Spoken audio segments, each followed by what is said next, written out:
When it comes to real estate investment, I don't think people know why they buy the properties that they buy in the true sense of real estate investment. I've been around a lot and I've seen this happen over and over again, where different people will invest the same amount of money in real estate and they have a total different outcome.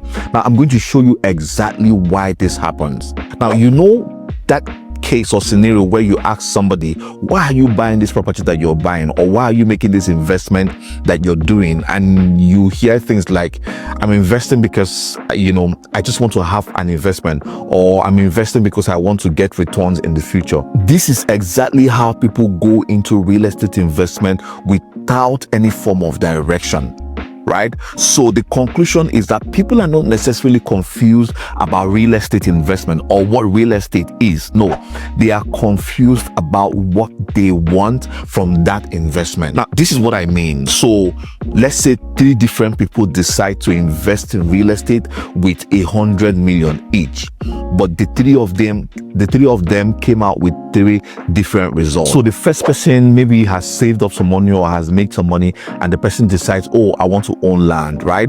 What happens next is that they reach out to an agent who shows them, a cheap property and tells them things like, this property is going to appreciate very soon in the future. Say a property in Chokoto or Omagwa, for instance, and then it's cheap, it's going to appreciate in the future. And so they ask questions about the genuineness of the land, the title, and they go ahead and buy. Now, after buying, they will hold on to that property for some time, and they are asking questions every now and then, what has happened in the area. They're trying to know what exactly has happened in the area where they bought that property from. The truth about this is that in that location, nothing might happen in the next 3 to 5 years or even 10 years.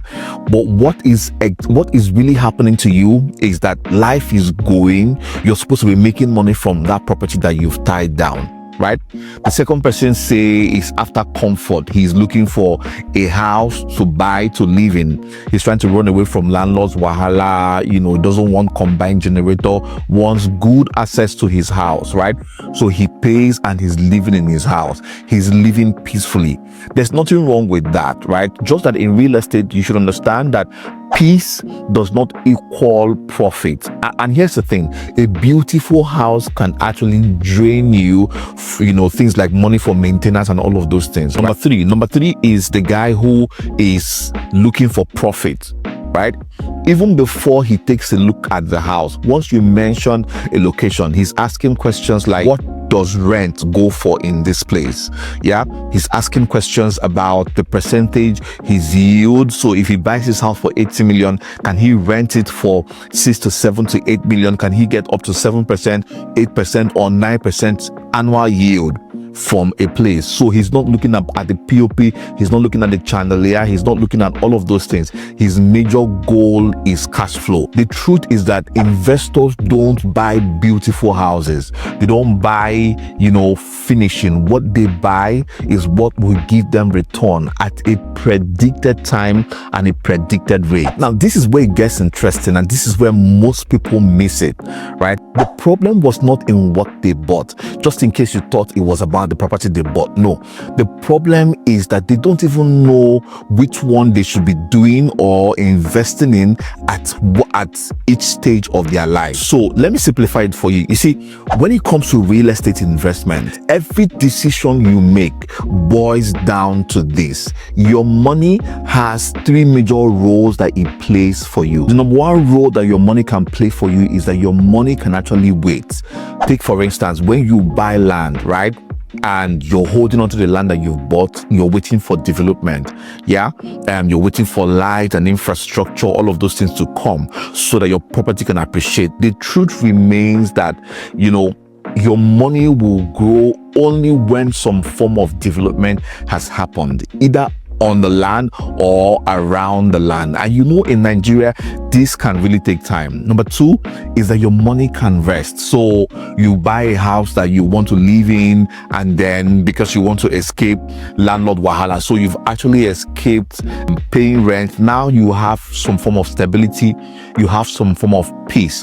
But like we said, in real estate, peace does not always equal profit. And also at this point, you're also going to be dealing with the cost of maintenance and the cost of living in that house. So whilst you've escaped landlord's wahala, you're dealing with maintaining the house, right? Now, number 3 is your money can actually work for you. This is where you deal with income, right? The property you've invested in is giving you some level of cash flow at scale, at a predictable scale. Now, this is where investors think differently. So the real question here is not, should I buy a property? No, the question should be, at where are you in your life right now? Like, at what stage are you in your life? You see, if your income is not stable yet, when I mean stable, I mean if you don't have a stable income that is growing at a predictable rate, right? And you buy land and lock your money in land, what will happen to you, like I've seen over time, is that you're going to struggle. You're going to have need for cash, but you won't have access to cash because you've locked it down somewhere, waiting for it to grow in the near future, right? Number 2 is, if your income is stable, right? Meaning it's growing at a predictable rate, and your goal is peace of mind. That's fine, right? That's very okay. You can buy a house and move in and live in it. But if your goal is to grow wealth, if your goal is to move your money from 5 million to 10 million to 20 million, right? Within a stipulated time frame, yeah, then you should pursue properties that gives you return.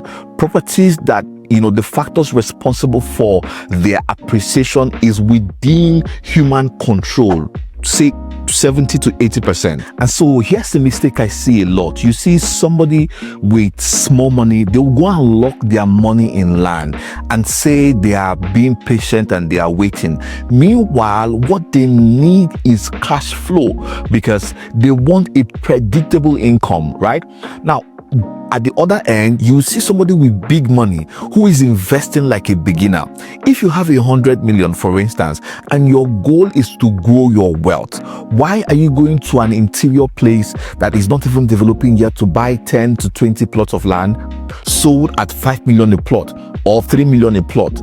Meanwhile, you can afford to use all of that money to buy land in a place that is fast developing or has developed, lock it down, and then either develop it or do a joint venture and exit the market within a very short period of time, and your money is growing. You see, this mismatch is usually what causes frustration when it comes to real estate investment. So part of what I do is to help people invest in real estate and help them grow their real estate portfolio, right? So when people come to me and they say they want to buy a property, before we start looking at properties, before we start looking at an investment opportunity, the first question I ask them is this: what do you want this money to do for you? You see, because once that is clear and out of the way, over 50% of your mistake is already avoided.